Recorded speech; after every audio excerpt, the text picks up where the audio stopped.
요한복음 13장 1절에서 8절입니다. 제가 한번 먼저 읽고요, 그리고 여러분이 읽고 이렇게 읽읍시다. 6월절 전에 예수께서는 이 세상을 떠나 아버지께로 가실 때가 됐다는 것을 알고 계셨습니다. 예수께서는 세상에 있는 자기의 사람들을 사랑하실 때 끝까지 사랑하셨습니다.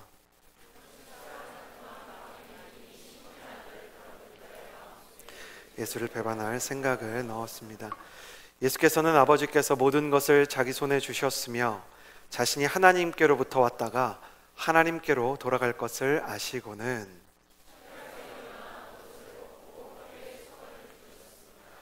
그러고 나서 대야에 물을 담아다가 제자들의 발을 씻기시고 허리에 두른 수건으로 닦아 주셨습니다. 예수께서 시몬에게 말씀하셨습니다.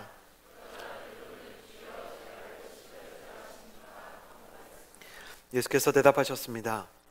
너는 내가 하는 일을 이해하지 못하는구나. 그러나 나중에는 알게 될 것이다. 함께 읽겠습니다. 베드로가 말했습니다.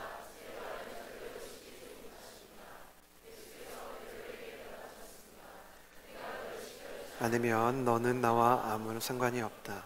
아멘. CH 플러스 예배에 오신 여러분 주님의 이름으로 환영하고 축복합니다.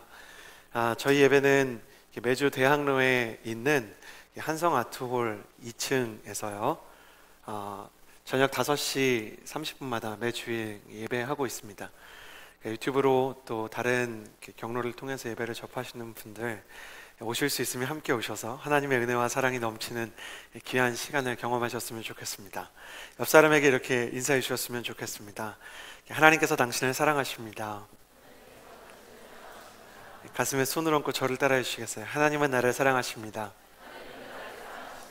나는 그 사랑 안에 있습니다. 이 시간 말씀 앞에 내 마음을 엽니다. 나는 절대로 이전과 같지 않을 것입니다. 아멘. 여러분 월드컵에서 독일전 기억나세요? 저는 그 손흥민 선수가 막 달려가는 장면이 심지어 꿈에 한 번 나온 적이 있습니다. 너무너무 제가 이제 축구를 오랫동안 좋아했어가지고 그 축구에서 막 달려가던 모습이 아직도 기억납니다. 그리고 러브 소나타를 하면서 늘 일본을 사랑하는 마음으로 기도하지만 한일전만큼은 가위바위보도 지기를 원치 않는 저 같은 사람에게 아시안게임 축구 결승전이 또 한국 대 일본의 경기 아니었습니까? 그때 손흥민 선수가 이렇게 공을 이렇게 수비수 한 명을 제쳤는데 자신감 넘치고 패기 넘치는 우리 이승우 선수가 이렇게 선배한테 원래 잘 그러지 않는데 급하니까 비켜 그러더니 이렇게 자기가 손흥민 선수가 젖혀놓은 공을 탁 차가지고 일본에다가 이렇게 골을 넣고 이렇게 이 광고판 위에 올라가 있는 장면, 두 가지 축구의 모습들이 저는 굉장히 기억이 자주 납니다. 아직도 이렇게 어린아이 같은 마음이 있는지 그런 것만 보면 바짝바짝 뛰어가지고요 축구가 무엇인지 모르는 저희 아이들도 골이 들어가면 뛰어야 한다는 것을 배우게 되었습니다. 2002년에는 더했죠. 온 국민이 길거리에 나오다시피 나와서 이렇게 저렇게 소리를 치면서 대한민국 소리 지르고, 기억나십니까? 이 차 경적으로 빵빵빵빵빵 누르면 사람들이 지나가다 대한민국 부르고, 그 위대한 위협을 이뤘던 선수들, 히딩크 감독님, 그리고 온누리교회 이영표 집사님, 역사상 전무후무했던 그 길거리 응원은 아름다운 위대한 승리가 있었기 때문에 더 기억에 오랫동안 남는 것이 아닌가 합니다. 승리라는 것은 근본적으로 사람에게 굉장히 큰 즐거움과 감동과 행복을 주는 것이 아닌가 생각합니다. 한국 사람들 어떻게 생각하십니까? 승부욕이 강한 민족입니까? 아니면 좀 약한 사람들입니까? 해외 사람들이 볼 때 한국 사람들 굉장히 승부욕이 넘치는 사람들입니다. 빨리빨리 성공하기 원하고, 그리고 좋은 결과를 내기 원하고, 해외에서는 잘 쓰지 않는 끝이 좋으면 모든 게 다 좋다라는 속담들을 쓰기도 하고, 우리 민족만큼 결과와 승리에 대한 열망이 강한 민족 많지 않겠다 생각이 됩니다. 그러나 모든 사람들이 승리를 하고 싶으면 필연적으로 따라오는 것이 있는데, 그것은 경쟁입니다.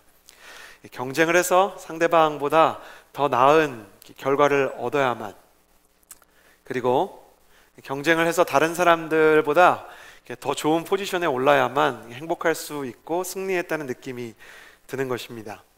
유치원부터 영어를 배우고요, 가을이 오면 초등학교는 운동회를 준비하는데요, 여러분 그 학부모가 되시면 나중에 알게 되실 것 같은데, 아이들의 부모가 되면 알게 되실 것 같은데요, 요즘 저희 초등학교 운동장이 저희 집 바로 옆에 있는데 부모님들이 가을 운동회 때 계주 주자 뛰는 걸 연습하고 있습니다.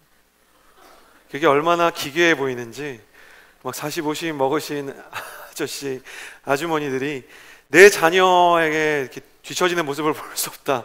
애가 운동회를 하는 건지 어린애가 운동을 정말 하는 건지 어른이 하는 건지 막 그런 모습들을 보면 참 기괴하다 생각합니다.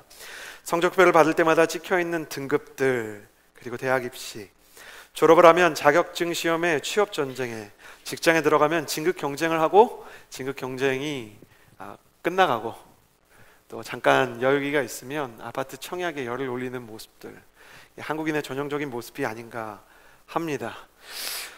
이런 것들을 묵상하다가 이렇게 떠올랐던 과거의 모습들이 있는데, 여러분 급훈이라는 거 기억나십니까? 중학교, 고등학교 때 이렇게 교실에 이렇게 칠판 태극기 옆에 이렇게 붙여 놓잖아요. 급훈들 기억나는 게 몇 개 있습니다. 행복은 성적순이 아니다. 그러나 성공은 성적순이다. 10분만 더 공부하면 남편의 얼굴이 바뀐다. 여자 반은 남편의 얼굴, 남자 반은 아내의 얼굴. 오늘 걷지 않으면 내일은 죽도록 뛰어야 할 것이다. 제일 충격적이었던 것은 제가 다녔던 고등학교 3학년 2반에 붙어 있었던 그분입니다. 잠을 자고 싶다면 죽어서 자라. 가장 친하고 마음을 나눠야 하는 친구들과도 필연적으로 경쟁할 수밖에 없는, 그래서 그 경쟁을 통해서만 승리를 거머쥐어야 하는 사람들에게 또 따라오는 것이 있는데, 내가 원하는 수준의 스코어나 승리를 거두지 못했을 때 찾아오는 열등감과, 그리고 그 열등감 때문에 내 인생의 중요한 동력으로 자리 잡은 비교의식입니다. 한국 사람들이 승부욕이 강하다는 것은 승부에 대한, 또 결과에 대한 열망만 강하다는 것이 아니라 패배에 대한 두려움이 강하다는 것을 의미하기도 하는 것이죠. 나는 지고도 못 살아, 나는 지고는 못 살아 라고 말하는 사람들은 지는 것이 누구보다 두려운 사람들입니다. 남들보다 더 벌어야만 두렵지 않고, 남들보다 높은 자리에 가야만 뒤처지는 것 같지 않고, 보다 많은 권한을 가져야만 약하지 않은 것 같고, 남들보다 유명해져야만 내가 살아있는 것 같다 느낌이 드는 승부의 중독, 비교의식의 중독들. 그런데 이런 비교의식과 열등감, 경쟁과 승부의 세계가 21세기 한국에만 있었던 것이 아니라 2000년 전 예루살렘에도 있었던 것 같습니다. 오늘 말씀을 읽어보면 예수님과 제자들이 나옵니다. 예수님과 제자들은 이곳저곳으로 여행을 다니면서요, 많은 사람들을 돕고 고치고 또 말씀을 나누고 은혜를 나누곤 했는데요, 예수님께서 제자들과 길을 걸어가고 있을 때 어느 날 예수님과 제자들이 조금 떨어져 있었습니다. 예수님께서 앞서 가시다가 뒤를 보니까 제자들이 막 자기들끼리 싸우는 것 같아요. 갈등이 있는 것 같아요. 그러니까 예수님이 이렇게 가시다가 이렇게 뒤를 돌아가지고 너네 무슨 일 때문에 그러냐, 그리고 제자들 가까이로 가셨어요. 근데 제자들이 말하지 못하는 겁니다. 예수님한테 아무 말도 못합니다. 왜냐하면 예수님이랑 좀 떨어져 있을 때 내가 너보다 더 열심히 예수님 섬겼다, 내가 더 큰 일을 해냈다, 내가 더 많이 수고했다, 내가 너보다 예수님이랑 친하다, 내가 너보다 기도 많이 한다, 내가 너보다 사역 잘한다, 내가 너보다 리더십이 있다, 내가 너보다 많이 배웠다, 서로 비교하고 경쟁하고 서로 승부를, 그 이빨을 드러내고 있었기 때문입니다. 예수님에게 잠시 그런 것을 가지고 싸우지 말아라 중재를 받았지만, 그들의 야망과 경쟁심과 비교의식이 사라진 건 아니었고, 그들의 야망과 경쟁심과 열등감과 비교의식을 숨긴 채 제자들은 예수님과 함께 예루살렘에 입성합니다.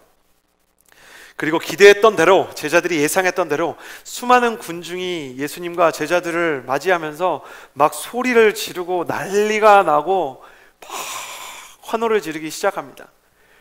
저는 그런 광경이 이렇게 사뭇 상상이 되지 않는 거예요. 그런데 그런 광경에 적합할 만한, 하나님이 말씀을 이해하기 위해서 저에게 예비하신 상황을 만나게 되었는데, 제가 인천공항에 갔는데 너무 잘생긴 남자가 지나가는 거예요.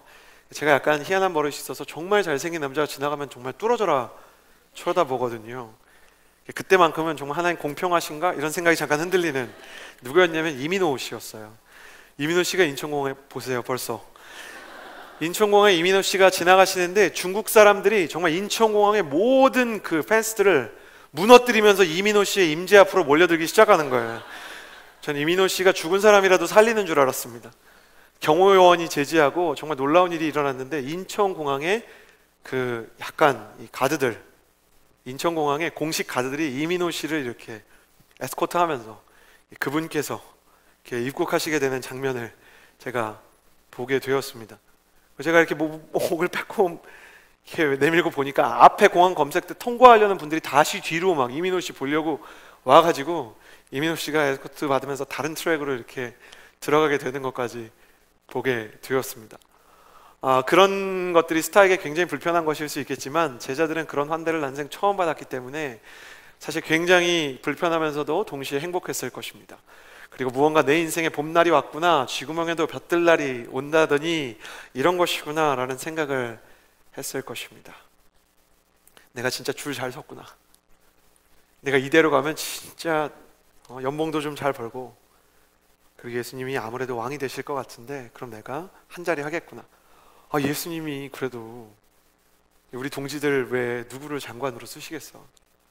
야, 진짜 이거 내 인생에 얼마나 큰 축복이 올까? 부푼 기대 때문에 아마 잠도 못 이루었을 것입니다. 그리고 최대 명절이었던 유월절이 다가옵니다.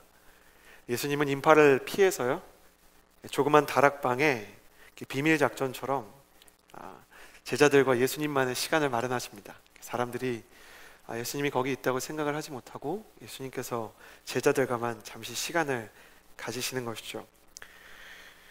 조용한 다락방에 분위기 있게 촛불이 켜져 있고 음식들은 잘 준비가 되어 있습니다. 그리고 입구에는 언제나 그렇듯 이스라엘에 늘 있는 깨끗한 물과 수건이 있는 것입니다. 왜 물과 수건이 있었냐면, 이스라엘의 길은 비포장 도로거든요. 그러니까 운동장 같은, 이제 로마의 도로가 이렇게 깔려 있는 곳이 있지만 대부분의 경우는 흙바닥이었기 때문에, 그리고 제자들이 신는 신발이 대부분 샌들이었어요.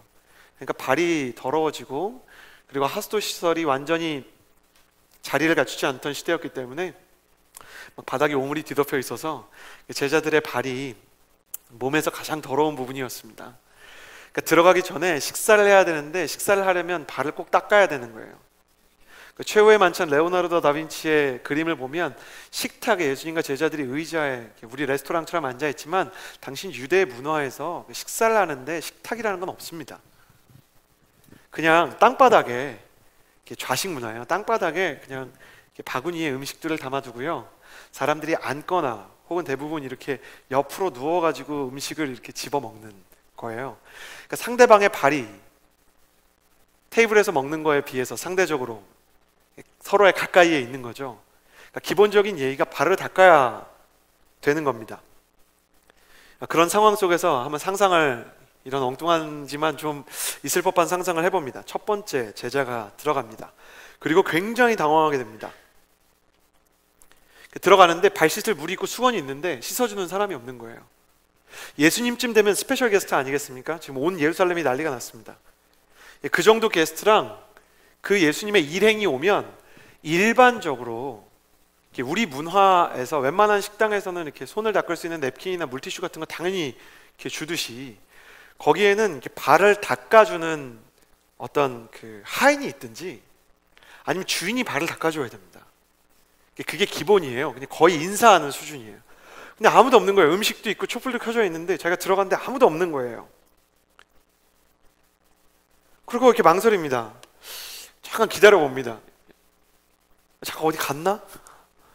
그렇게 기다리다가 혼자 씻을까 생각해 보니까 억울한 거예요. 왜냐면 자기는 혼자 씻었는데 들어갔는데 두 번째 사람 들어왔는데 그 사람은 닦아주면 나만 무시당한 것 같잖아요. 그러니까 이 사람이 누가 오지 않을까? 그러면서 그냥 안 닦고 들어가요. 두 번째 제자가 들어옵니다. 역시 당황합니다. 하인도 없고 주인도 나오지 않아요. 물을 봅니다. 깨끗하고요. 발을 보니까 너무 더러워요. 그리고 닦을까 하는데 먼저 들어온 사람을 보잖아요. 그런 때는. 근데 먼저 들어온 애 보니까 쟤도 안 닦았어요. 그러니까 쟤는 안 닦았는데 나만 닦자니 자존심이 상해요. 그러니까 그냥 들어갑니다. 그렇게 3명, 4명, 5명, 6명, 12명이 다 들어간 거예요. 그러니까 이거는 먹을 수가 없는 상황이에요. 너무너무 더럽고 너무너무 냄새나고 진짜 비위가 상해가지고 떡이 목으로 넘어갈 수가 없는 상황이 된 겁니다. 그런 상황 속에서 예수님이 이제 마지막에 들어오시는 거예요. 제자들이 다 들어왔어요. 아무도 말 안 닦았어요. 이제는 알았어요. 뭔가 하인이나 집주인이 오늘 안 올 것 같다. 알았는데도 자존심 때문에 내가 닦기도 그렇고, 내가 뭐 죄를 닦아주는 거 그 정도 수준도 아니고 자기 발도 닦기가 싫어요. 그리고 그냥 버티는 겁니다.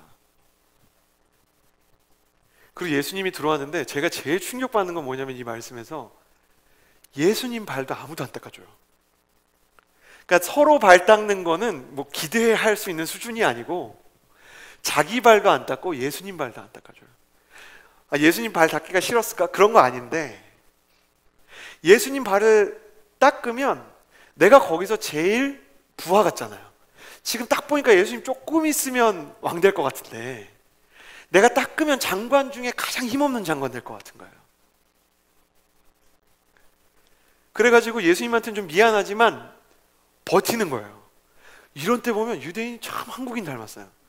아무 말도 안 하고 그냥 버텨요. 견뎌요. 그리고 예수님이 그거를 보십니다. 그리고 그 모습을 이렇게 물끄러미 바라보세요. 제자들은 식사를 하기도 전에 식사가 불가능한 상황을 만들어버린 거예요. 스승을 앞에 두고도 경쟁심과 더러움 때문에 악취와 더러움을 방치해서 식사를 정말 역겹게 만들어 놓은 거예요. 여러분, 제자들을 보고 여러분이 예수님이라면 어떻게 하실 것 같으세요? 그리고 좀 엉뚱한 상상이지만 한번 생각해 보세요. 제가 예수님이면 어떻게 할 것 같으세요? 여러분 눈빛을 보니까 저를 신뢰하는 것 같지는 않군요. 저라면은 진짜 그날 이제 사단 나는 겁니다. 다 나와. 거기서부터 시작하는 거예요. 니네 거기 앉아서 지금 식사를 하겠다는 거야? 니네가 진짜 사람이야? 나와. 다 나와. 다 나와. 오늘 저녁 없어. 안 먹어. 난 너네랑 밥 안 먹어. 진짜. 내가 뭐 진짜 음식 먹으려고 야, 진짜 너무하는 거 아니냐? 막 제가 너무 이입했나요? 예수님이라면 그랬을 것 같아요. 불같이 화를 냈을 거예요. 저라면. 스승으로서 리더로서 무언가 정리가 필요한 상황이에요. 그런데 예수님께서 그분의 감정이 어떠셨는지를 성경을 통해서 보여주십니다. 1절, 2절, 그리고 3절의 말씀을 같이 읽기를 원합니다. 1절과 2절, 3절의 말씀입니다. 같이 읽겠습니다. 시작. 유월절 전에 예수께서는 이 세상을 떠나 아버지께로 가실 때가 됐다는 것을 알고 계셨습니다. 예수께서는 세상에 있는 저녁 식사를 하는 동안 마귀는 이미 시몬의 아들 가룟 유다의 마음속에 예수를 배반할 생각을 넣었습니다. 예수께서는 아버지께서 모든 것을 자기 손에 주셨으며 자신이 하나님께로부터 왔다가 하나님께로 돌아갈 것을 아시고는, 유월절 전에 예수님께서 알게 되신 게 있었는데, 그게 뭐였냐면 자신이 죽게 될 것을 아셨어요. 그러니까 이걸 읽으면 저는 더 화를 낼 것 같아요. 너 진짜 내가 얼마나 힘든지 아니? 내가 얼마나 괴로운지 아니? 어떻게 너희는 너희 생각만 그렇게 하니? 근데 예수님이 자기가 죽게 된 것을 알게 되셨을 때 오히려 마음을 이렇게 잡으십니다. 끝까지 사랑하기로 결정하셨다. 예수님께서 그 모습을 보시고 제가 생각하는 예수님의 표정은 오히려 미소를 지으셨을 거예요. 그럴 수 있지. 그 끝까지 사랑하셨다고 합니다. 죽음을 앞두면 진심이 고개를 들지 않겠습니까? 고난 앞에서 오히려 진실의 모습이 명확해지고 선명해지지 않겠습니까? 예수님은 죽음 앞에서 제자들을 사랑하셨어요. 2절 말씀에 보면 심지어 그 12명의 제자 중에 많지도 않은데 12명 중에 한 명은 예수님을 배신하고 팔아넘길 계획을 세웠습니다. 실제로 역사적으로 이 밤이 다 지나가기도 전에 예수님의 제자 중에 가룟 유다가 예수님을 배반하고 팔 계획을 이미 다 세워둔 상태였고 예수님이 이 밤에 결국 체포가 되십니다. 그래도 유다까지 사랑하시는 거예요. 예수님이 끝까지 사랑하셨다는 의미는 그런 겁니다. 우리도 가끔 사랑을 합니다. 호의도 베풀고 자비도 베풀고 사람들한테 친절하게 대합니다. 우리는 언제 그 사람들한테 사랑을 주고 친절하게 대하고 호의를 베푸냐면 우리의 감정이 여유가 있을 때 그렇게 합니다. 상황들이 좋으면. 제가 오늘 이렇게 리더십들 함께 캠프를 좀 준비하고 있어서 답사를 다녀오는데 한 분이 뒤에서 재밌는 얘기를 해주시더라고요. 어떤 분이 유럽에 갔는데 너무 행복하고 마음도 여유롭고 같이 간 사람들, 이렇게 같이 간 친구한테도 굉장히 이렇게 좋은 이야기들을 나누게 되더래요. 그래서 자기가 왜 그렇게 마음이 좋고 행복할까? 그리고 다른 사람들한테 어떻게 이렇게 좋은 얘기를 할까 생각해 보니까 한 주에 200만 원씩 쓰고 있더래요. 그러니까 유럽에서 한 주에 200만 원씩 쓰니까 기분이 그냥 좋은 거예요. 행복하고 사고 싶은 거 사고 먹고 싶은 거 먹고, 그리고 또 유럽이잖아요. 그러니까 새로운 곳에 와서 그러니까 너무너무 기분이 좋은 거예요. 그래요. 우리는 여유가 있으면 그렇게 사람들을 사랑하고 사람들에게 호의를 베풀 수가 있는 것이죠. 그러나 우리의 감정이 바닥이 나고 우리 안에 갈등이 있고 우리가 너무 힘들고 지친 상황에서는 다른 사람들에게 호의를 베풀고 사랑을 베푸는 게 정말 어렵게 느껴집니다. 그러나 예수님은 자신에게 굉장히 큰 갈등이 다가오고 있음에도 불구하고 바닥날 것 같은 자신의 마음의 마지막 우물을 퍼서 제자들의 목을 축이는 사랑을 하시기 시작하셨습니다. 자신을 오해하는 대부분의 제자들과 심지어 자기를 배신할 사람이 있어도 끝까지 사랑하는 것입니다. 계속 예수님과 저를 비교하는 게 의미가 없긴 하지만 저 같으면 포기할 것 같습니다. 그렇게 가르쳐주고 심지어 사랑하고 섬기는 거 직접 보여줬는데 계속 이렇게 쓸데없는 일을 하면 니네 진짜 발전이 없구나. 너네는 가르치는 게 너무너무 쓸데가 없다. 내가 너희한테 내적인 투자를 하는 게 도대체 무슨 의미가 있을까? 내가 친절하면 친절할수록 너희는 무례하고 너희는 정말 역겨운 일들을 하는데 어떻게 이렇게 이기적일 수가 있냐. 상처받은 마음 때문에 마음에 막 발톱들이 막 밖으로 튀어나왔을 것 같아요. 우리가 사랑하기 힘든 이유 중에 하나가 이런 것이죠. 세상에서 너무 배신을 경험하는 거예요. 기대를 했던 사람들한테 실망을 하게 되는 거예요. 사람이 처음부터 이렇게 사랑을 하고 호의를 베푸는 것에 대해서 이렇게 학을 떼고 두려워하고 이게 쿨하고 시크하고 잘 그러지 않습니다. 어린이집에 가보면 애 하나가 울잖아요. 그럼 다른 애들이 막 그렇게 무관심하지 않아요. 사람이 본성이 뭘까 이렇게 생각하게 돼요. 그러니까 아이가 울면 옆에 가봅니다. 그래서 왜 울어? 이렇게 물어보기도 하고요. 그리고 이렇게 그거에 대해서 안 아파? 이렇게 물어보기도 하고, 심지어 자기가 하나도 이렇게 아픈 게 아닌데도 얘가 막 발을 찌고 감기에 걸리고 그러잖아요. 그럼 자기도 같이 울어줘요. 예수님을 믿든 믿지 않든 슬퍼하는 자들과 함께 슬퍼하고 기뻐하는 자들과 함께 기뻐해요. 물론 아들과 딸이 조금 차이가 있어요. 저희 아내가 발을 꽝 찍어보니까 이렇게 딸은 이렇게 딸은 3살밖에 안 됐는데 엄마 아파? 연희가 호해줄게 그러고요. 아들은 피나? 그래서 피 안 나면 괜찮네 그러고 가요. 그렇긴 하지만 기본적으로 타인의 아픔, 타인의 괴로움 이런 거에 대해서 공감하는 능력과 도우려는 마음들이 있더라고요. 참 신기해요. 그런데 시간이 지나면서는 과도하게 시크하고 쿨한 사람들이 나타나고 시니컬한 사람들이 종종 등장하죠. 왜냐하면 우리가 기대했던 사람들에게 배신이나 실망이나 오해를 받게 되면 사랑하고 기대했다가 그만큼 추락을 하는 것 같은 이 감정적인 데미지를 입게 되는 거예요. 사랑을 믿을수록, 사람에게 기대할수록 배신과 실망의 충격이 더 크다는 것을 우리가 살면서 그냥 배우게 되는 것이죠. 예수님은 배신과 실망의 가능성을 그냥 그대로 받아들여요. 그러면서 끝까지 사랑을 선택하십니다. 예수님께서 그들을 바라보십니다. 그리고 예수님이 별 말을 하지 않으세요. 저라면 정말 하고 싶은 말이 많을 것 같은데 예수님이 별말 하지 않으시고 조용히 겉옷을 벗고 수건을 허리에 두르십니다. 이게 그냥 하는 행동이 아니고 예수님이 이제 겉옷을 벗고요, 그리고 수건을 이렇게 허리에 두르신다는 거는 그 시대에 종들이 굳이 말하지 않아도 자, 이제 발을 닦겠습니다, 신호를 보내는 거예요. 우리가 음식점에 갔는데 종업원이 와서 메뉴를 주면 그리고 옆에 서 있으면 주문을 기다리는 거구나 라는 걸 알듯이 겉옷을 벗고 수건을 두르면 아, 이 사람이 지금 발을 닦으려고 하는구나, 예수님이 신호를 보내시는 거예요. 그리고 나서 제자들에게 가서 제자들에게 손을 내밉니다. 무릎을 꿇고 발을 달라고 하는 거예요. 제자들이 술렁이기 시작하죠. 그리고 한 사람씩 예수님이 제자들의 발을 닦기 시작합니다.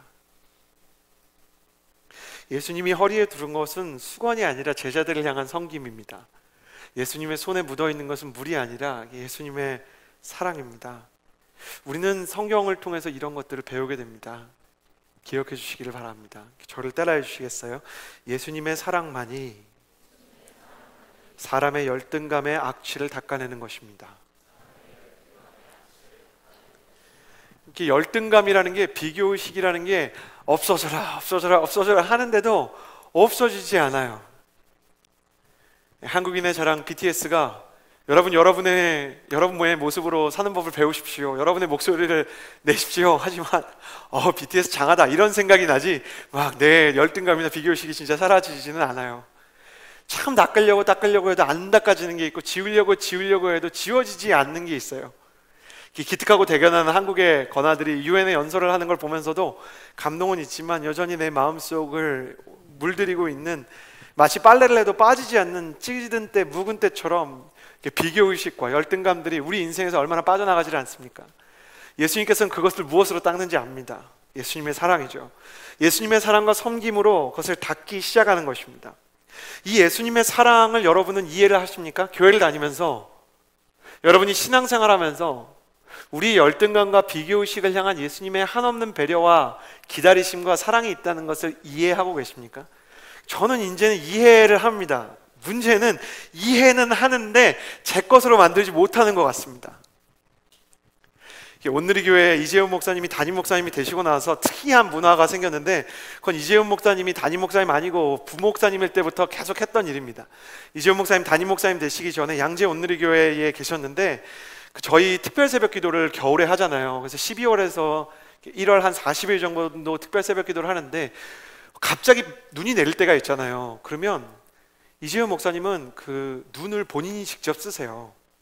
근데 리더가 눈을 본인이 직접 쓰니까 우리가 다 같이 나와서 이제 쓸게 되잖아요. 근데 담임 목사님이 되시고 나서는 이제 담임 목사님이신데 이재훈 목사님이 눈을 쓸 거를 우리가 다 알고 있어요. 눈이 많이 오면. 그러니까 눈이 많이 와서 쌓였다, 이렇게 그걸 우리가 알게 되면 같이 가가지고 그걸 쓸어야 되는 거예요. 근데 어느 날 월요일 날 눈이 너무 많이 온 거예요. 목회자에게 월요일은 정말 소중한 시간이에요. 주일날 영적으로나 육체적으로나 쏟아내야 될 것들을 다 쏟아놓고 월요일날 오전에 잠을 자거나 좀 쉬거나 가족과 시간을 보내거나 하는 건데, 주일에서 월요일날 넘어가는 새벽에 눈이 너무 많이 내렸어요. 그래서 새벽까지는 그나마 괜찮았는데 다음날 화요일 새벽에도 이게 없어지지 않을 것이라는 생각이 들어요. 저는 창밖으로 그 눈을 보면서 정말 간절히 기도했어요. 하나님, 저거 녹여주세요. 하나님, 저거 녹여주세요. 그리고 이거 눈을 치웁시다. 이제 교회에서 이제 그런 제안들이 있는 것이죠. 그래서 가는 겁니다. 가는데 저희 아내가 저를 알잖아요. 그러니까 평소에 그냥 눈 치우러 가면 그냥 나름 이렇게 흥미로운 것처럼 그냥 하는데, 월요일에 가니까 약간 망설이는 게 이제 아내한테 보이는 거죠. 그러니까 아내가 얼마나 훌륭하냐고. 목사님들이 다음날 예배에 올 성도들을 위해서 눈 치우는 게 얼마나 좋냐고. 난 정말 그 좋은 문화인 것 같다고. 근데 아내가 정말 좋은 마음으로 가라고 저한테 선의로 말한 건데, 제가 마음이 삐뚤어져 있어서 아내한테 뭐라 그랬냐면, 당신이 안 치운다고 그렇게 쉽게 얘기하는 거 아니야. 그러고 가는 거예요. 당신이 치울 거야? 안 치울 거잖아. 내가 치울 거잖아. 그러니까 당신 뭐라고 하지 마. 그러고 이렇게 하는 거예요. 얼마나 유치한지. 그러고 갔는데 저는 진짜 설마 했어요. 근데 이재훈 목사님이랑 박종길 목사님 두 분이 제일 빨리 나와가지고 엄청 열심히 이걸 하고 있는 거예요. 엄청 열심히. 그러니까 이게 안 할 수가 없고 정말 이제 또 하다 보니까 열심히 하게 됐어요. 그리고 끝날 때 그 목사님이 라면을 막 끓여오셨어요. 같이 먹자고. 그 라면 먹으면서 너무 이렇게 마음이 죄송한 거예요. 나는 왜 이게 안 될까? 그 어른들 보니까 오히려 나이가 많고 선배 목사님들은 즐겁게 하세요. 기꺼이 하세요. 그리고 저 혼자 죽을 수는 없으니까 저처럼 이렇게 약간 젊은 목사님들이 오히려 더 어려워 보였어요. 제가 볼 때. 저만 그랬던 것 같은데 그냥 뭐 저만 그러겠다고 하기가 너무 왠지 그래서 근데 하여튼 그런 거예요. 별거 아닌데 한 3-4시간 하면 끝나는 건데 그걸 하면서 가면서 돌아오는 길에는 그래 사길 잘했어 이런 생각이 들었지만 가면서는 왜 그런 마음이 들었을까? 왜 하나님 월요일에 출근해 있을 때 그냥 눈이 내려있으면 치우고 다시 사무실 가면 되는데 하나님 나 쉬어야 되는데 이거 왜? 그러니까 원망할 데가 없으니까 하나님한테 말은 안 하는데 왜 하필 월요일에? 그때 하나님한테 뭐라 그러는 거죠? 권한이 하나님밖에 없잖아요. 누가 눈을 내렸겠어요? 기상청이 내렸겠어요? 제 마음속에 그런 마음이 있는 거예요. 여러분은 어떻습니까? 예수님의 사랑이 이해가 가십니까? 만약에 이해가 가신다면 실제로 그 사랑을 여러분의 마음속에서 발견할 수 있을 것 같습니까? 저는 참 어렵다 생각이 납니다.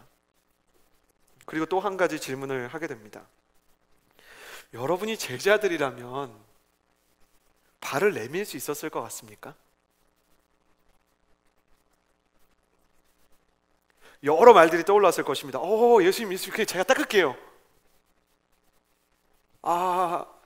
죄송합니다. 저희가 뭐 그래가지고. 근데 이날은 어떤 영적인 분위기가 있었는지 제자들이 딱히 예수님한테 어떤 말도 하지 못합니다. 아마 제자들은 속으로 눈물을 엄청 참았을 겁니다. 괜히 또 우리가 이렇게 사고를 치고 나쁜 마음 먹어서 우리 선생님이 또 고생하시는구나. 우리 예수님 또 나 때문에 이런 걸 하시는구나. 나는 대체 왜 못났을까? 왜 이렇게 못났을까? 끝까지 예수님한테 민폐만 끼치는 사람이구나 나는. 제자들은 막 눈물이 나려고 하지만 잘한 것도 없는데 내가 울긴 왜 울어 그러면서 막 애써 눈물을 참았을 것입니다. 그럴 자격이 없는 사람이라고 스스로 마음속으로 엄청 회개하고 후회하고 막 그러고 있었을 거예요. 아무도 차마 말을 하지 못하는 독특한 영적인 분위기에서 놀랍게도 한 사람은 말을 합니다. 누구겠어요? 베드로죠. 뭐 하여간 특이한 일 하면 베드로입니다. 여러분 나중에 성경 퀴즈 대회 보면 웬만해서 특이하다 싶으면 베드로 쓰시면 됩니다. 역시 특이한 베드로. 예수님께서 막 발을 씻겨주시는데 이렇게 말합니다. 6절 말씀 같이 한번 읽어보겠습니다. 6절 같이 읽어볼까요? 시작. 예수께서 시몬 베드로에게 다가가셨습니다. 그러자 베드로는 주여 제 발도 씻겨주려 하십니까? 하고 말했습니다. 8절 말씀 같이 한번 읽어보기를 원합니다. 8절 말씀 같이 읽어볼까요? 시작. 베드로가 말했습니다. 제 발은 절대로 씻기지 못하십니다. 여기까지 읽겠습니다. 베드로가 제 발 씻기려고 하십니까? 제 발은 절대 못 씻깁니다. 이거 아닙니다. 생각해봤는데 이건 아닌 것 같습니다. 그러니까 다른 제자들이 조용히 이렇게 회개하고 막 눈물 흘리는 분위기에서 역시 난 네가 그냥 안 넘어갈 줄 알았다 이렇게 생각하는 거죠. 이게 무슨 뜻일까? 몇 가지 뜻이 있을 수 있을 거예요. 첫 번째, 주님 그냥 제발 제가 닦겠습니다 라는 뜻일 수도 있고, 주님 다른 사람이라면 혹시 제가 그냥 오케이 하겠는데 주님은 안 됩니다. 왜? 주님은 나보다 높은 사람이니까. 누군가 내 발을 닦아야 된다면 나보다 낮은 사람이어야 될 겁니다. 베드로의 말이 어떤 방향이든, 그가 그날 어떤 생각으로 이런 말을 했든 한 가지는 분명한데, 베드로가 그날 예수님의 섬김과 사랑을 받는 것에 대해서 굉장한 부담을 느끼고 부담스럽게 여길 뿐만 아니라 두려워했다는 것입니다. 저는 이 모습 속에서 2000년이 지났음에도 불구하고 이 거울처럼 우리의 마음을 발견합니다. 왜 현대를 사는 그리스도인들에게 사랑해야 된다고 말씀하시는 예수님의 말씀이 그렇게도 어려울까?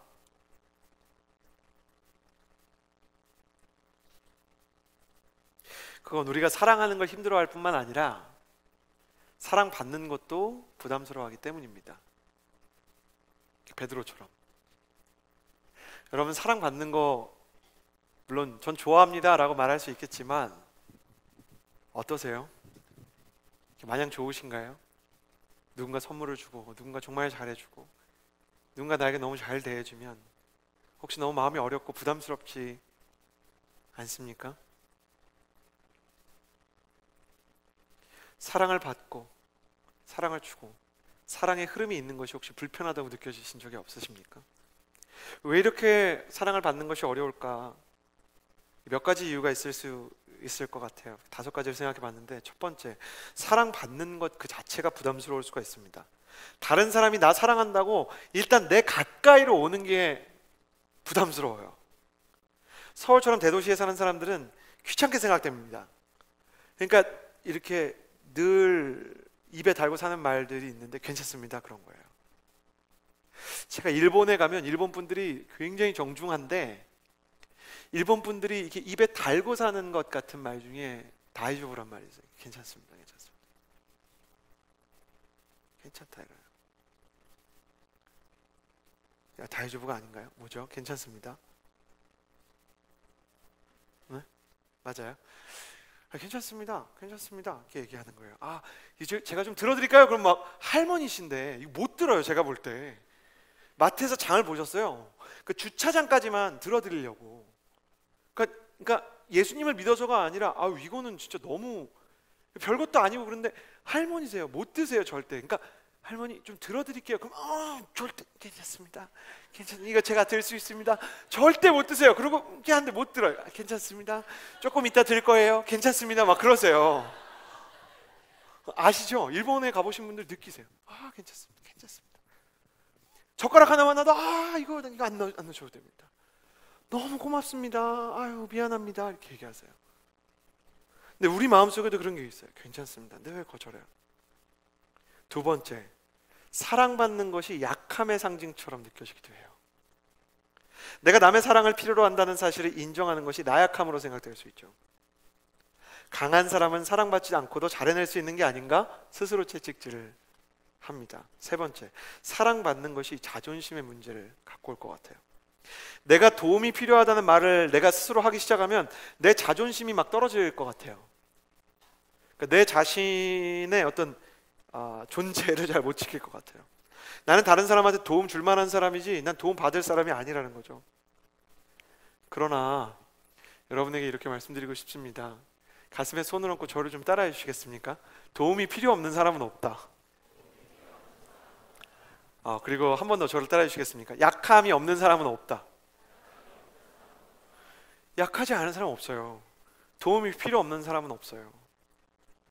만물의 영장이지만 인간은 다른 동물들과 달리 태어나서 할 수 있는 게 없어요. 자기 힘으로 걷는 거를 배우려면 태어나서 한 2년은 지나야 됩니다. 제대로 걸으려면.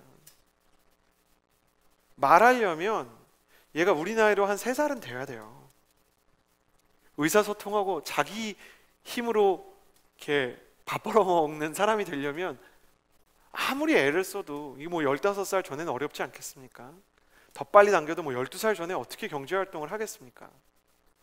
누군가의 도움 없이는 살 수 없는 존재가 만물의 영장입니다.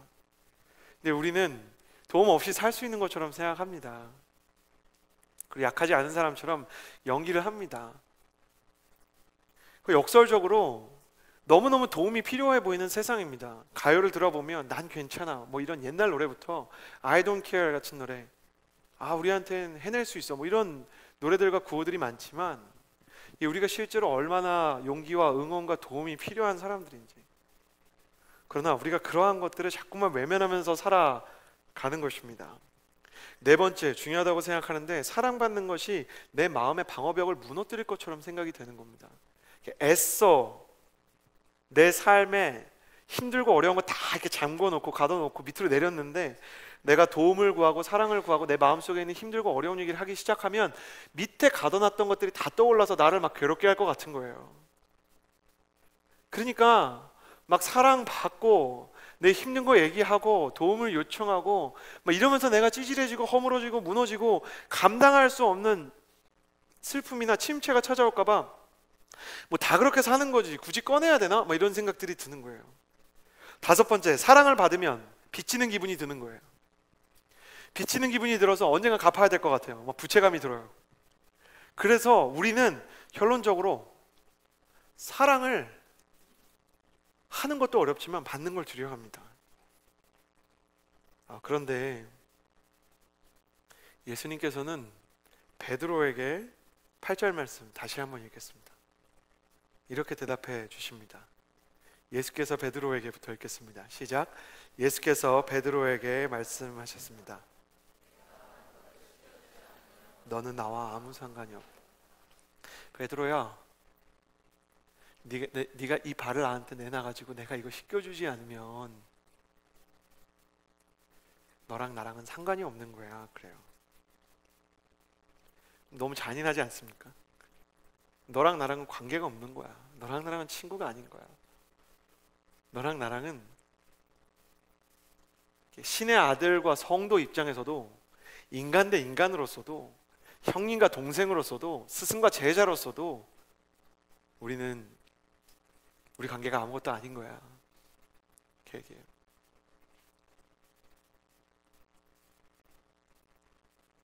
왜냐하면 예수님의 사랑을 받지 않고 예수님과 친해지는 길이 없기 때문입니다.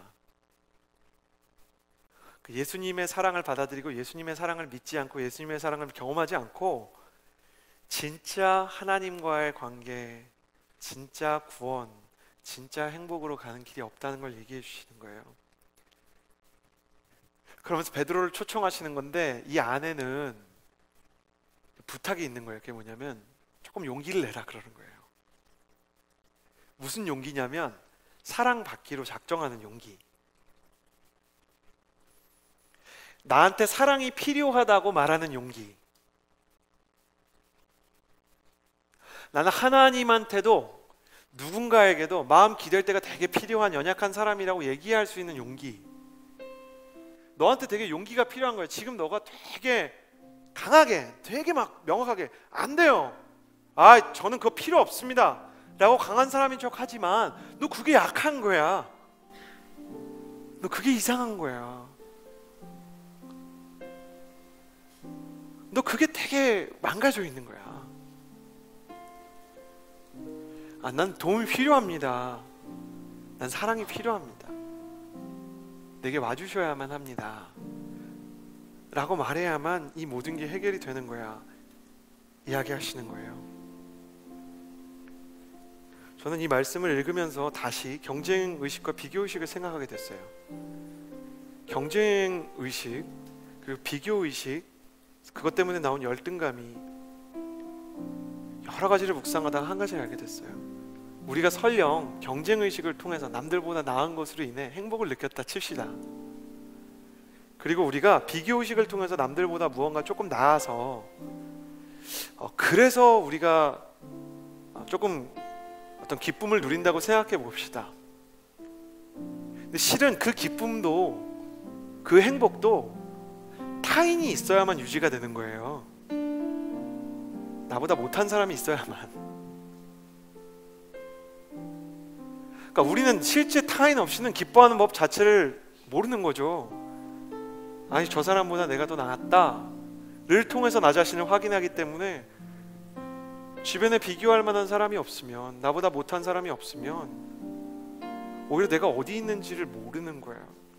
제가 10월 가을은 독서의 계절을 준비하면서 문학의 시놉시스들 서머리해 놓은 것들을 읽으면서 굉장히 중요한 공통점을 발견하게 됐어요.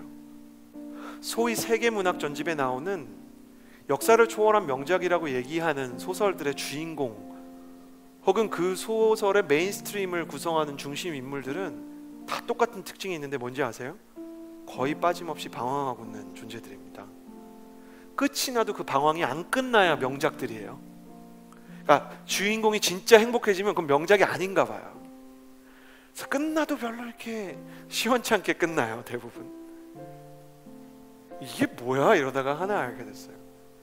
세상의 지혜자들이 보기에 우리가 비긴 어게인에 나오는 가사처럼 We are lost star, 그냥 길을 잃은 방황하는 별들인 거예요, 우리가 다.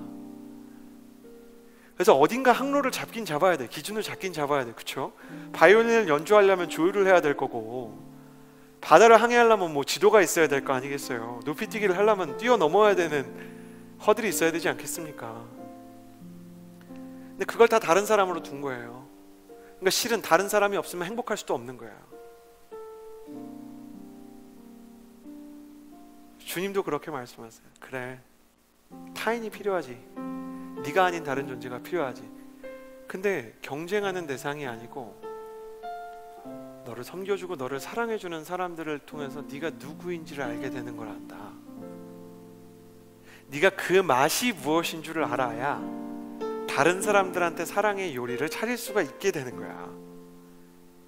이 안에 베드로에 대한 예수님의 그런 말이 들어있어요. 베드로야, 너 은근히 사랑을 되게 못 받았구나. 너 좋은 점도 되게 많은데, 좀 엉뚱하고 되게 이상한 애긴 한데, 네가 너 있는 그대로 너를 사랑해준 분이 되게 별로 없나 보다. 유대 문화에서요, 종이나 스페셜 게스트를 초청한 집주인이 아니고 하인이 아니고 낮은 사람이 아닌데 발을 씻겨주는 경우가 딱 하나 더 있었거든요. 그게 뭐냐면, 간단한데 시대를 초월해서 똑같은데 부모예요. 부모가 발 닦아주는 거는 전혀 나이가 들어도 그거는 이렇게 수치가 되지 않고 명예가 됐어요. 그래서 멀리서 아들이 여행을 갔다가 돌아오면 엄마가 아빠가 발을 씻겨주고, 아들이나 딸이 고생을 했거나 좋은 뭐 성적이나 공을 세우고 돌아오면 엄마 아빠 발을 씻겨주는 거예요. 베드로야, 너 이거 어색하냐? 이렇게 물어보시는 거예요. 너 발 누가 씻겨준 거 되게 오래됐니? 그 너보다 낮은 사람들이 씻겨준 경우는 종종 있었어도 너를 사랑해준 너보다 부모같이 너를 순수하게 사랑해주는 사람들이 발 씻겨준 지가 되게 오래됐구나. 닭살졌니? 부담스럽니? 근데 내놨으면 좋겠다. 베드로의 발에 묻어있는 건 오물도 아니고 악취도 아니에요. 그럼 베드로의 자존심이고, 베드로의 비교의식이고, 베드로의 경쟁심이고, 베드로의 야망이고 욕심이고, 베드로의 열등감이고 상처예요.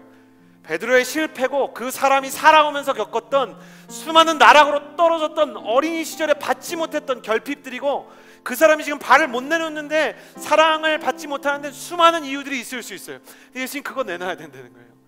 그럼 이제 결론이 나지 않는 채로 이 말씀을 맺으려고 합니다.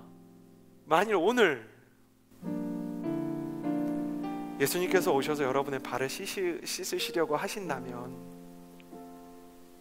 근데 여러분도 베드로처럼 예수님이 이렇게 발을 좁아 그러면 이게 안 될 것 같다면,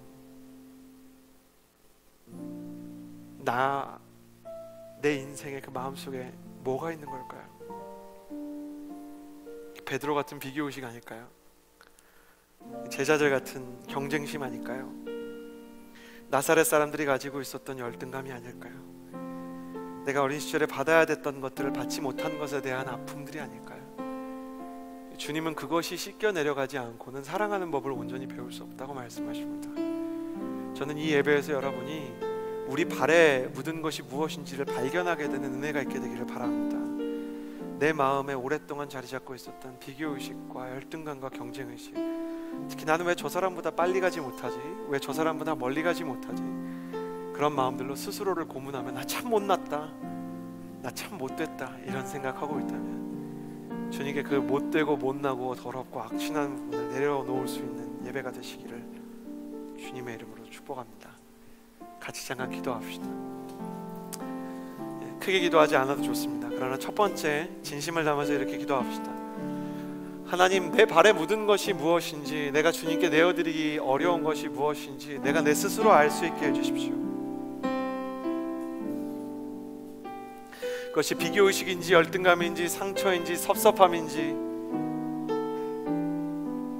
내가 왜 이렇게 화가 나고 내가 왜 이렇게 자존심을 부리고 내가 왜 사랑받기를 주저하는지,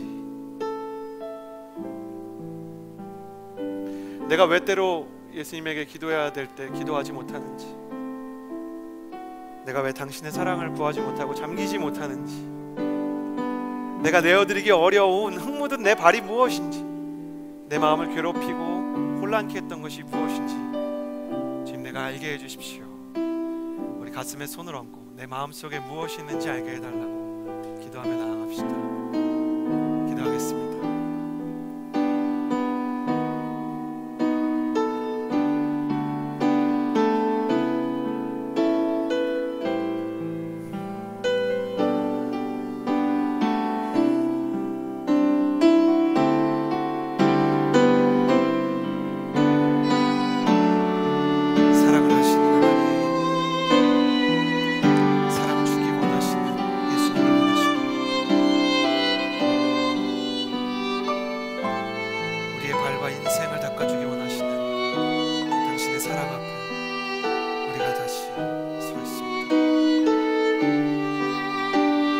내가 내어드릴 수 없는 내 마음의 묵은 때는 무엇인가? 내 마음을 찌들게 하는 것들이 무엇인가? 알게 하소서.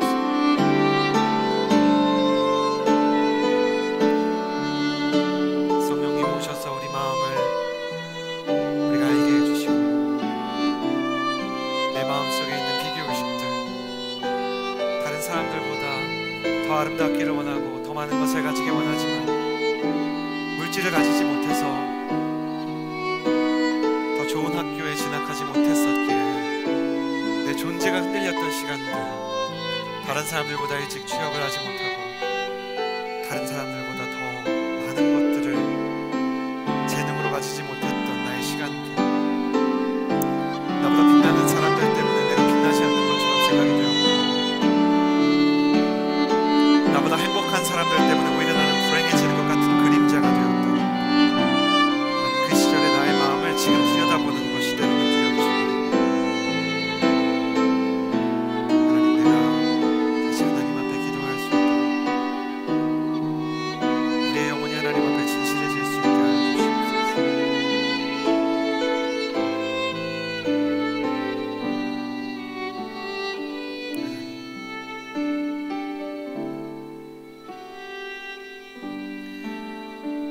저는 오늘 말씀의 백미를 7절로 생각합니다. 예수님은 이렇게 말씀하셨습니다. 베드로에게, 베드로야, 너는 내가 하는 일을 이해하지 못하고 있구나. 그러나 나중에는 알 것이다. 나중에는 알 것이다. 여러분, 혹시 이 안에 나는 다시는 사랑할 수 없을 것 같다, 난 이제 다시 사랑하고 싶지 않다, 그리고 사랑을 하고 싶지만 할 수도 없다, 그것이 연인에 대한 것이든 사람에 대한 것이든 교회에 대한 것이든, 혹시 이 가운데 교회에 대한 상처와 영적인 리더십들에 대한 실망으로 신앙생활에 심각한 아픔과 어둠을 겪고 있는 분들이 계실 수도 있고, 또 예수님에 대해서 마음이 다치고 또 사랑해야 되는 가족들에 대해서 마음이 완전히 허물어져 버린 사람들도 있을 수 있습니다. 주님은 이렇게 말씀하십니다. 너는 내가 지금 하는 사랑을 이해할 수도 받아들이지도 못하는구나. 그러나 언젠가 나중에는 온전히 알게 될 것이다. 온전히 네가 사랑할 수 있게 될 것이다.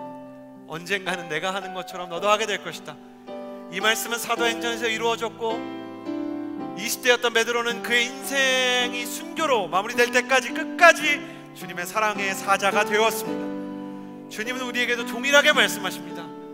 너는 지금 사랑하지 못하는구나, 사랑을 두려워하는구나, 사랑을 포기했구나. 그 사람에 대해서, 가족에 대해서, 교회에 대해서, 하나님에 대해서 다시 사랑하는 것이 너무너무 어렵게 느껴지는구나. 기도가 나오지 않고 발걸음이 움직여지지 않고 손이 펼쳐지지 않는구나. 그러나 네가 결국에는 하게 될 것이다 말씀하시는 것입니다. 이 시간에 기도하며 나아갈 때 하나님, 내가 끝내 사랑하는 사람이 되게 해주십시오. 당장 다음 주에는 못할 수도 있습니다. 당장 내일은 내가 부족해서 못할 수도 있지만 주님, 내가 당신의 말씀처럼 사랑하는 때에 이르게 하여 주시옵소서. 내가 사랑을 이루는 날을 보게 하여 주시옵소서.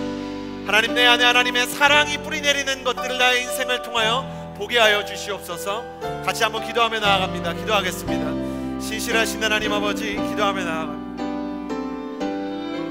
사랑을 하고 사랑을 받고 나는 내가 사랑할 수 있는 사람이 되고 예수님의 마음을 품는다는 것을 사실 포기했습니다. 하나님께서 오셔도 될 일이 아니라는 생각들이 듭니다. 우리의 삶과 우리의 마음과 우리의 영혼 가운데 안 되는 건 안 되는 것이라는 생각들이 이미 자리를 잡았습니다. 예수님처럼 살고는 싶지만 예수님처럼 살 수 없고, 내가 사랑할 수 없는 사람들이 있고, 내가 다시 예전처럼 뜨거울 수 없다고 생각하는, 심지어 하나님에 대해서도 예수님에 대해서도 내가 오래전에 가지고 있었던 영적인 열망들을 잃어버렸다는 그 상실감들, 내가 죄를 지었기 때문에, 내가 하나님을 너무 오랫동안 떠났기 때문에, 내가 교회에서 실망했기 때문에 다시 하나님을 사랑하고 하나님을 노래할 수 없을 것이라는 생각들, 나를 두렵게 하는 것들로부터 나를 지킬 수 없습니다. 내가 끝내 이룰 것이라는 것을 믿게 하여 주시옵소서. 베드로가 내밀기 힘들었던 그 자존심과 비교의식의 발이, 그 열등감과 경쟁의식의 발이 내 마음속에도 여전히 자리 잡고 있다면, CH 플러스에서 예배하고 이곳에서 하나님 앞에 기도하면서 주님께 우리의 마음을 있는 그대로 내어드릴 수 있는 순전한 어린아이와 같은 기도의 마음을 회복하게 하여 주시옵소서. 주님, 내 발을 씻겨 주십시오. 내 상처를, 내 열등감을, 내 비교의식을, 내 자존심을, 내 교만을 씻겨 주십시오.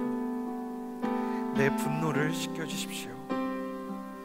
주님, 내 인생에 다른 사람들을 향한 원망을 씻겨 주십시오. 고백할 수 있게 해주십시오. 하나님, 우리가 사랑을 포기하고 살 때가 많습니다. 사랑이 불가능의 영역에 있는 것처럼 생각될 때가 있습니다. 그래도 사랑하게 해주십시오. 그래도 사랑에 대해 기도하게 해주십시오. 주님께서는 내가 나중에는 온전히 알게 될 것이다 말씀하셨습니다. 오늘 이 말씀을 듣고도 아무것도 알 수 없는 사람들이 있다면 주님 말씀해 주십시오. 내가 알게 될 것이다. 내가 하게 될 것이다. 내가 행복하게 될 것이다. 기뻐하게 될 것이다. 하나님, 사랑하는 것이 두렵지 않고 사랑받는 것도 두렵지 않은 사람 되게 해주시고, 예수님을 향해 마음을 열 수 있는 예배가 다시 우리 청년의 시절 회복되게 하여 주시옵소서. 이제는 우리 구주 예수 그리스도의 은혜와 하나님의 사랑과 성령의 교통하심이, 사랑에 대해 다시 한번 마음을 열기로 다짐하며 작정해 보려고 하는 모든 청년들 위해 이제로부터 영원토록 함께 하여 주시기를 간절히 축원하옵나이다. 아멘.